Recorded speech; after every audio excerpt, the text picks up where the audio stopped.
To all of you. आज हम आपको जो भी आपको एक्सपेरिमेंट लिस्ट प्रोवाइड कराई गई है उसमें से जी बार पेंडुलम एक्सपेरिमेंट को समझाने जा रहे हैं कि आप अपनी रियल लाइफ में जब भी एग्जामिनेशन करेंगे तो कैसे करेंगे। पहले तो हम ये जाने कि ये बार पेंडुलम होता क्या है। बार पेंडुलम के लिए एक ये बार लैब में है जिसकी लंबाई 1 मीटर है। इसमें हर 5 सेंटीमीटर पे होल कर दिया गया है।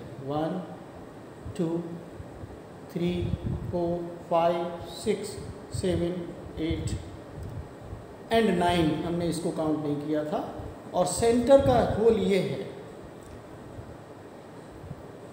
इसी तरीके से जब हम अदर एंड से काउंट करेंगे तो आप देख लीजिए 1 2 3 4 5 6 7 8 and 9 plus 9 equal to 18 holes.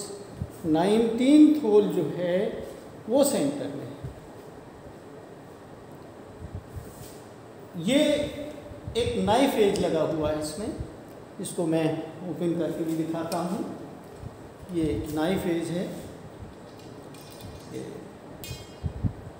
ये नाइफ एज है। नाइफ एज में ये एज एक ट्रायंगल की तरह कॉर्नर बनाते हुए बोथ साइड्स में ये छोड़ा हुआ है और ये एक पार्ट ऑफ सिलिंड्रिकल सरफेस है बचा हुआ। जब इसको हमें पॉइंट ऑफ सस्पेंशन पहले वाले होल को बनाना है, क्योंकि हमें एक्चुअली इसमें ऑब्जर्वेशंस कितनी लेनी है, सेंटर वाले को छोड़ के 9 ऑब्जर्वेशंस आपको ऊपर साइड से लेनी है, 9 ऑब्जर्वेशंस आपको नीचे वाले से लेनी है। कुल मिला के 18 लेनी है। कैसे लेंगे? हम 2 ऊपर की ऑब्जर्वेशन और 2 सेंटर होल के पास की 6 ऑब्जर्वेशन लेके दिखाने जा रहे हैं। तो हमने इसको नाइफ एज को कस लिया है पहले वाले होल में और इसको अब हम जो रिजिड सपोर्ट आपको दिखाई दे रहा है ये वाला, इसमें सेंटर में ग्लास भी लगा है जहाँ पे हमें इसको सस्पेंड कराना है। फ्रीली जहाँ से ये इसको कस लिया है, ढीला भी नहीं रखा, हाथ से जितना कर सकता था उतना कर लिया है, उसको खोलना आसान होगा। अब ये सस्पेंड हो चुका है। अब ये रेडी टू ऑसिलेट है। आपको एक स्टॉप क्लॉक सामने रखी हुई है। इसमें एक बड़ी वाली नीडल है, एक छोटी वाली नीडल है। छोटी वाली नीडल मिनट्स में है, बड़ी वाली नीडल सेकंड्स में है। पहले भी हम ईटामैक्स वाली नीडल में बता चुके हैं। ये जो राइट हैंड साइड में है ये आपका रीस्टार्ट के लिए है और ये एक्चुअल टाइम जैसे ही आप काउंट करेंगे वहाँ से स्टार्ट होगा। अब अगर हमने पहले वाले होल पे ऑसिलेट कराना है तो हम ऑसिलेट कराएंगे, लेकिन उसके पहले जो हमारे सामने ऑब्जर्वेशन टेबल है जिसको हमने मैनुअल के रूप में प्रोवाइड करा है, इसमें टोटल हमको 18 ऑब्जर्वेशंस लेनी है। आपको दिखाई दे रही होगी, मैंने आपके सिंप्लिसिटी के लिए सामने रख दिया है। ये ऑब्जर्वेशन टेबल है। उसके पहले जब ऑब्जर्वेशंस लिखते हैं तो least count of stop watch आपने लिखी। अब इस स्टॉप वॉच में लीस्ट काउंट कैसे देखेंगे? देखिए ये तो बड़ी स्केल है, भले ही छोटा सर्किल बना हुआ है, दूसरी नीडल है मिनट्स को बताने के लिए, लेकिन जो बड़ी वाली स्केल है 0 5 10 15 20 25 5 पे ये 60 सेकेंड्स है। 55 तक लिखा है और ये लास्ट में 60 हो जाता है। अब ये 0 से 5 के बीच में इसमें 10 डिवीजन्स हैं, यानी 5 सेकेंड में 10 डिवीजन्स हैं। तो एक डिवीज़न की वैल्यू 5/10 हुई, यानी 0.5 सेकेंड तक ये मेज़र कर सकती है स्टॉप क्लॉक। स्टॉप क्लॉक से आपको जो टाइम लगेगा 20 ऑसिलेशंस में वो रिकॉर्ड करना होगा। तो हम पहले ऑसिलेट करना सिखा रहे हैं। ये हम मीन पोजीशन से, आपको एक्स्ट्रा कुछ नहीं करना है। जब हम थ्योरी में पढ़ते हैं तो मीन पोजीशन से सिर्फ डिस्प्लेस कराना होता है। हमने डिस्प्लेस करा दिया, ये ऑसिलेट करने लगा। इसका जो टाइम नोट करना है अभी मैं समझाऊंगा। ये हमने ऑसिलेट कराया। बच्चे गलती क्या करते हैं ये बताना बहुत जरूरी है कि ये कहीं भी दूर तक ले जाते हैं और सोचते हैं कि हम दूर तक ले जाके छोड़ते हैं तो ये देर तक ऑसिलेट करता रहेगा। यही वो मिस्टेक करते हैं। थ्योरी में जब हम इसको समझाएंगे नेक्स्ट में, पूरा प्रैक्टिकल जो ग्राफ बन के आएगा तो उसमें हम समझाएंगे कि क्यों नहीं हम बड़ा एंगल लेते हैं। हालांकि आपने 11th में जब पढ़ा था तो जब आप उसकी इक्वेशन लिखते थे तो sine theta equal to theta तभी होता है जब एम्पलीट्यूड ऑफ ऑसिलेशन कम हो। यानी कि आप इतना सारा एंगल अगर बना के छोड़ते हो तो वो sine theta equal to theta नहीं होगा, यानी कि वो सिंपल हार्मोनिक मोशन ही नहीं रहेगी। सिंपल हार्मोनिक मोशन वो इक्वेशन तभी रिप्रेजेंट होगी जब theta as such as possible small हो।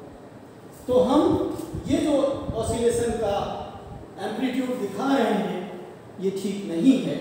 अब हम पहली वाली रीडिंग लेने के लिए मैं घड़ी पे भी नज़र रखूंगा और ऑसिलेट कराऊंगा। 1-2 ऑसिलेशन के बाद हम काउंट कराएंगे।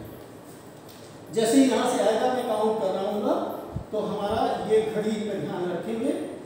हमने इसको ऑन करना है, ये ऑन कर दिया हमने। एक ऑसिलेशन हुआ था, दूसरा ऑसिलेशन पूरा हुआ, तीसरा पूरा हुआ, चौथा पूरा। जब यहाँ पे आता जाएगा 5वां, 6वां, 7th oscillation, 8th, 9th, 10th, 11th, 12th, 13, 14, 15, 16, 17, 18, 19, 20 इसको हमने ऑफ कर दिया है। अब इसकी जो ऑब्जर्वेशन है वो हम यहाँ पे लिखेंगे।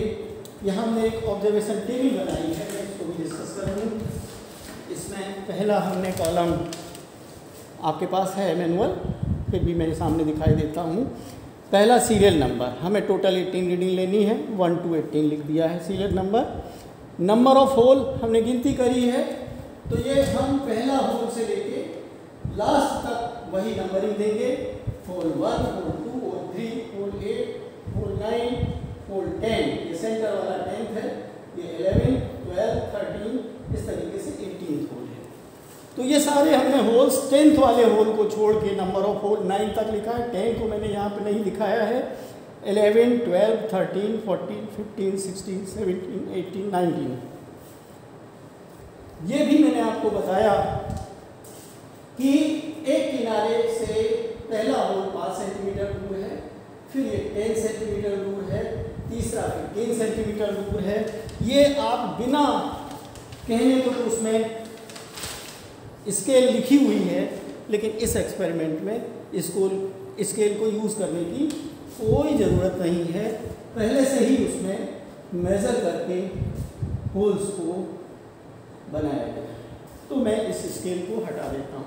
इसमें आप जब भी एक्सपेरिमेंट करेंगे तो आप इशू भी न कराएंगे, उसमें लिखिएगा नहीं, कोई ज़रूरत नहीं। तो हमारे बिना एक्सपेरिमेंट शुरू किए हुए ये कॉलम पहले ही आप भर सकते हो।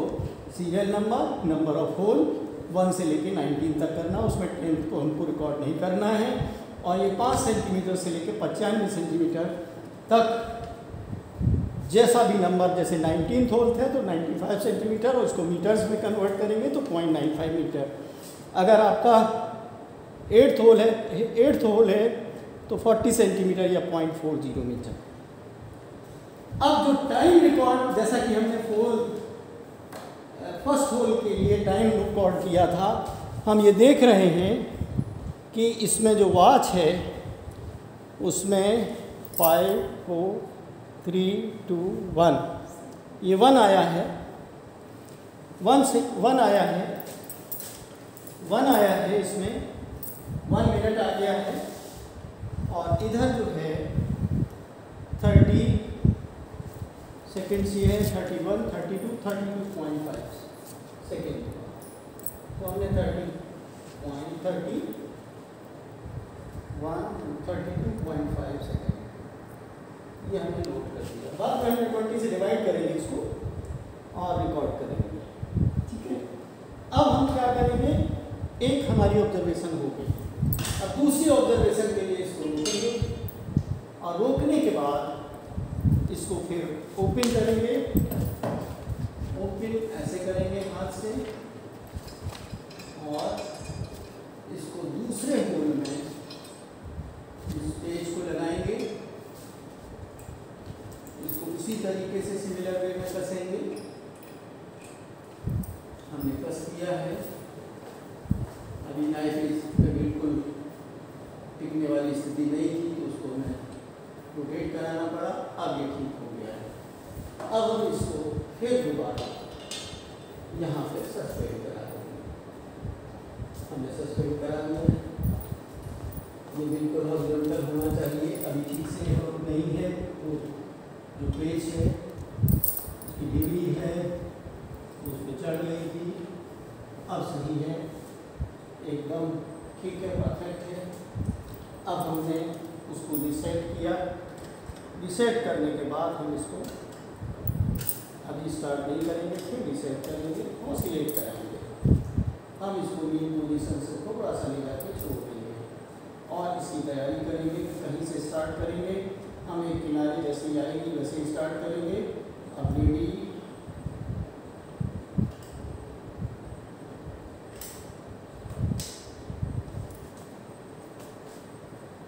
हाँ, 1, 2, 3, 4, 5, 6, 7, 8, 9, 10, 11, 12, 13, 14, 15, 16, 17, 18, 19, 20 ये रिकॉर्ड। पहले जो हमने रीडिंग लिखी थी तो उसमें हमने शायद भूल से 1 मिनट देखा था, 1 मिनट था ही नहीं, सिर्फ सेकेंड्स था 32.5। लेकिन अब जो है इसका टाइम पीरियड आ रहा है 29 सेकेंड्स। टाइम पीरियड कम आ रहा है तो हम 10 सेंटीमीटर पे 29 सेकेंड्स हमने रिकॉर्ड कर लिया। अब इसी तरीके से जब आप लेफ्ट में आएंगे, 3rd पे करेंगे, 4th पे करेंगे, 5th पे करेंगे, 6th पे करेंगे, 7th पे करेंगे, 8th पे करेंगे। अब हम 9th पे करके दिखाते हैं क्योंकि सारी ऑब्जर्वेशंस यूट्यूब वीडियो में बहुत टाइम लग जाएगा, अभी सेकेंड्स नहीं लाया था। हम अब 9th पे लगाने जा रहे हैं। हमने कहा था कि 6 मिनट लगभग हम आपको करके दिखाएंगे, तो हमने 9th पे लगाया है और वही हमने प्रोसेस किया है। ये पेज हमने जो 9 पेज है उसको यहाँ पे सेट कर दिया है 9 डिवीजन वाले होल पे, और इसको यहाँ पे हम सस्पेंड कराएंगे इन सिमिलर वे। जब हमने यहाँ पे सस्पेंड करा दिया है और ठीक से सस्पेंड कराने में कोई हड़बड़ी करने की जरूरत नहीं है, अगर ठीक से सस्पेंड हो गया तभी ऑसिलेशन ठीक होगा। अब क्या करेंगे, हमने 9th पे किया है, मैं छोड़ के कर रहा हूँ। 9th होल पे हमने इसको सस्पेंड कर दिया है। मीन पोजीशन से अब मैं थोड़ा सा डिस्प्लेस करूँगा और सॉरी थोड़ा सा और डिस्प्लेस, ये हमने डिस्प्लेस कर दिया है और मैं स्टार्ट करने जा रहा हूँ। अब की बार से स्टार्ट कर देंगे हम, सॉरी गलत हो गया।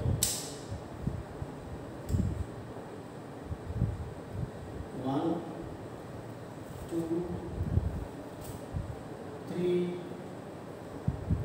4 5 6 7 8 9 10 11 12 13 14 15 16 17 18 19 20 ये आया।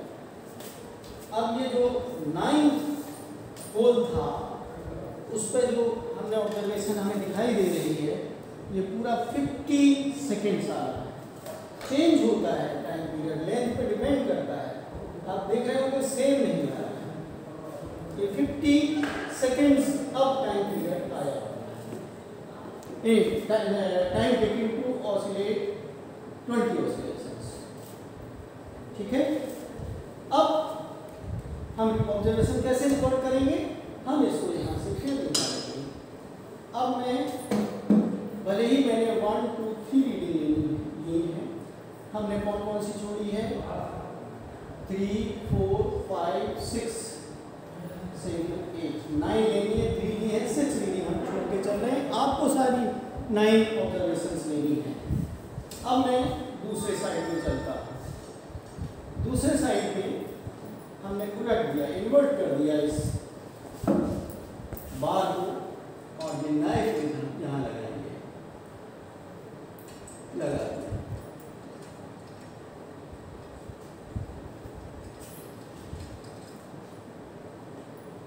ये कस दिया। ये पेज कसने के बाद फिर आप सस्पेंड करें।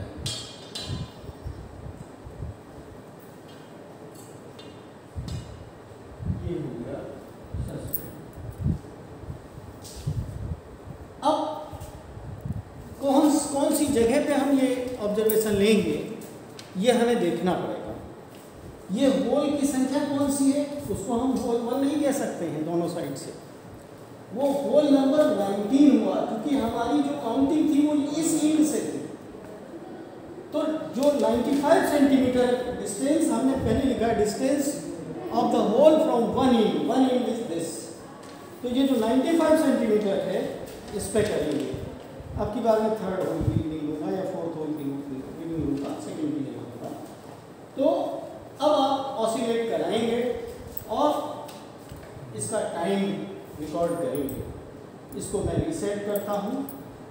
रीसेट करने के बाद हम ऑसिलेट कराएंगे मीन पोजीशन से, मैंने डिस्प्लेस कराएंगे और इसको छोड़ देंगे और इसको हम अपनी तैयारी करेंगे। जब यहाँ से इधर जो आ रहा होगा, जैसे ही यहाँ पे आएगा वैसे ही स्टार्ट करेंगे। जब लौट के आ जाएगा उसको 1 काउंट करेंगे। तो हम जैसे ही आने वाला है स्टार्ट कर देंगे। अभी स्टार्ट नहीं कर पाया था मैं। 1 2 3 4 5 6 7 8 9 10 11 12 13 14 15 16 17 18 19 20। मैंने इसको स्टॉप कर दिया। तो अब ये इस समय हमको जो ऑब्जर्वेशन दिखाई दे रही है, ये 32 सेकेंड्स आ रहे हैं इसकी ऑब्जर्वेशन। यानी जो पहले होल की थी वो 19th होल की ऑब्जर्वेशन करीब करीब दिख रही है हमको। और जब ग्राफ बनाएंगे थ्योरेटिकली भी 1st और 19th की एक जैसी आएगी, 2nd और 18th की आएगी, 3rd और 17th होल की आएगी। मिरर इमेज टाइप का ग्राफ आपको दिखाई दे रहा होगा जो मैनुअल हमने दिया है। अब मैं 2nd के बजाय 3rd में लिखता हूँ। 3rd का आपने आइडिया नहीं लिया है क्या होगा, ये मैं देखने जा रहा हूँ। 3rd थर्ड ये ले रहा हूँ और उसके बाद सोच रहा हूँ फिफ्थ ले लूँ या सिक्स ले लूँ। अभी नाइफ सही सेट नहीं है, बिल्कुल हमारा सही नाइफ होना चाहिए। नाइफ बिल्कुल कॉन्टेक्ट में आना चाहिए। जो रिजिड सपोर्ट है हमने नंबर थर्ड है, थर्ड का मतलब 19, 18, 17 हो गया। 17 वाले पे इसकी ऑब्जर्वेशन हम लिखेंगे। हमने इसको सस्पेंड अब करा दिया है और हम ऑसिलेट फिर कराएंगे। रीसेट करना पड़ेगा, रीसेट कर दिया है। मैं मेन पोजीशन से डिस्प्लेस करूँगा इसको। अब ये मेन पोजीशन से, ध्यान रहे मैं बार बार रिपीट करूँगा, जो लोग बहुत ज़्यादा डिस्प्लेस कराते हैं उनकी ऑब्जर्वेशन सही नहीं आती है। जब हम थ्योरी में पढ़ाएंगे simple harmonic motion, compound pendulum का एक एग्जाम्पल है ये बार पेंडुलम, तो मैं एक एक बारीकी से समझाऊंगा। हालांकि मोटे तौर पे जो नेक्स्ट है उसमें हम एक्सपेरिमेंट में समझा के इसी एक्सपेरिमेंट के बारे में सैटरडे वाली क्लास में आपको समझाऊंगा। तो अब मैं मेन पोजीशन से नए सिरे से डिस्प्लेस कर रहा हूँ और इस रीडिंग को जो 17th होल है उसकी ऑब्जर्वेशन लिखने जा रहा हूँ। अब मैं ऑसिलेट करा दिया है और हम अपनी तैयारी कर रहे हैं। कहीं से काउंटिंग शुरू करेंगे। 1 2 3 4 5 6 7, आप देख रहे होंगे 8 9 10 11 12 13 14 15 16 17 18 19 20। इसका 17th होल की जो रीडिंग आ रही है वो है 28 सेकेंड। 28 सेकेंड जो भी आ रही है मैं लिख रहा हूँ। इसी तरीके से आप फोर्थ की नंबर ऑफ होल जो हमारा 16 है उस पर करेंगे, 15 पे करेंगे, 14 वाले पे मैं करके दिखाता हूँ। ये लास्ट ऑब्जर्वेशन मेरे हिसाब से जो आपको समझाने के लिए इतनी ऑब्जर्वेशंस काफ़ी हैं। 19 18 17 16 15 14 इस पर हम नाइट्रेट को सेट करते हैं और इसमें हम यहाँ पे सस्पेंड करा दिए हैं, मतलब नाइट्रेट को सेट कर रहे हैं। नाइट एज जो है जो छुरे जैसा होता है, चाकू जैसा नुकीला है। नाइफ एज का मतलब है जो नुकीला वाला सिरा है, एज, इसको नाइफ एज कहते हैं। एरिया ऑफ कांटेक्ट जब इस पर रखा जाएगा वो कम से कम लेगा, सिर्फ नाइफ एज की तरह जो है पॉइंटेड उसी से होगा। इसको मैं 14 होल माने इस इंच से 70 सेंटीमीटर की डिस्टेंस वाले ऑब्जर्वेशन में नोट करेंगे। ये लास्ट रीडिंग आपको समझाने जा रहे हैं और इसको सस्पेंड करा दिया है। कुछ और टाइम पीरियड आएगा। 14 वाले पर हमको नोट करना है। मेन पोजीशन से हम डिस्प्लेस इसको करने जा रहे हैं और पहले तो रिसेट कर लेते हैं। इसको रिसेट हो गई है। मेन पोजीशन से हमने डिस्प्लेस कर दिया है। बहुत ज़्यादा नहीं, एम्पलीट्यूड ऑफ ऑसिलेशन करना है और तैयारी करते हैं। 1 2 3 4 5 6 7 8 9 10 11 12 13 14 15 16 17 18 19 20 मैंने वहाँ ऑफ कर दिया है। ये जो आ रहा है ये 29.5 जो भी आ रहा है, रफ ऑब्जर्वेशन ले रहा हूँ। ये 14 पे आ रहा है 29.5 सेकेंड। जब सारी एक साथ ली जाएंगी तब आपको रेशियो पता चलेगा कि किस तरीके से ऑब्जर्वेशंस आती हैं। तो मैंने तो आपके सामने 6 रीडिंग लेके दिखाया है, लेकिन आपको पूरी 18 ऑब्जर्वेशंस लेनी है। बस इतनी 18 ऑब्जर्वेशंस ही इस एक्सपेरिमेंट में लेनी है।